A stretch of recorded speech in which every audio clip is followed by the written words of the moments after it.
இல்ல பேர் வந்து கல்வியில் சிறந்த தமிழ்நாடு. அதான் விழா. அந்த மேடையில எத்தன கல்வியாளர்கள கூப்ட்டு பேச வச்சாங்கன்னு தெரியல எனக்கு. அப்ப தமிழ்நாட்டினுடைய ஆகச்சிறந்த கல்வியாளர்கள் வந்து இன்னைக்கு திரு சிவகார்த்திகேயன், திரு வெற்றிமாறன், திரு மிஷ்கின், அப்புறம் தியாகராஜ குமாரராஜாவா அவர் பேரு? இவங்கலாம் தான் வந்து தமிழ்நாட்டினுடைய ஆகச்சிறந்த கல்வியாளர்கள் போல. 2வது இது முழுக்க முழுக்க வந்து எலக்ஷனுக்கு இன்னும் எவ்வளோ நாள் இருக்கு? ஒரு 5 மாசம் அதிகபட்சமா 5, 6 மாசம் தான் இருக்கு. அப்போ 4 1/2 வருஷமா தமிழ்நாட்டினுடைய கல்வி நிலை என்னவா இருந்துச்சு? இன்னைக்கு நீங்க எடுத்து திருவிழா கொண்டாடுறீங்க. முதல்ல கல்வியில் சிறந்த தமிழ்நாடு. நமக்கு வந்து பெரிய மாற்று கருத்துலாம் கிடையாது. ஏன்னா, தமிழ்நாட்டுல இன்னைக்கு வந்து கல்வி வந்து சிறந்து இருக்குன்னா, அதுக்கு வெறுமனையா வந்து திரு ஸ்டாலின் அவர்களோ, திமுகவும் கிடையாது.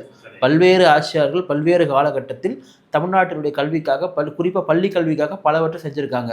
ஒருத்தவங்க வந்து சீருடை குடுத்தாங்கன்னா, இன்னொருத்தவங்க வந்து காலணி குடுத்தாங்க. ஒருத்தவங்க வந்து லேப்டாப் குடுத்தாங்கன்னா, இன்னொருத்தவங்க வந்து மிதிவண்டி குடுத்தாங்க. ஒருத்தவங்க வந்து பஸ் பாஸ் குடுத்தாங்கன்னா, இன்னொருத்தவங்க வந்து பாட புத்தகங்கள், நோட்டு புத்தகங்கள் இது எல்லாமே குடுத்தாங்க. இது ஒரு குறிப்பிட்ட முதலமைச்சருக்கு மட்டும் போய் சேராது. இல்லைங்க இது அதிமுக தான் சொந்தம் அப்படின்னு சொன்னா அதையுமே நம்ம ஏற்கல. இல்ல திமுக தான் சொந்தம் அப்ப அதையும் நம்ம ஏற்கல. ஏன்னா, காமராஜர் காலத்திலிருந்து தொடங்குது. 2வது நீதி கட்சியிலுமே சில விஷயங்கள்லாம் பண்ணியிருக்காங்க. அப்போ தமிழ்நாட்டினுடைய கல்வி, குறிப்பா பள்ளி கல்வியினுடைய வரலாறு என்பது நீண்டநெடியது.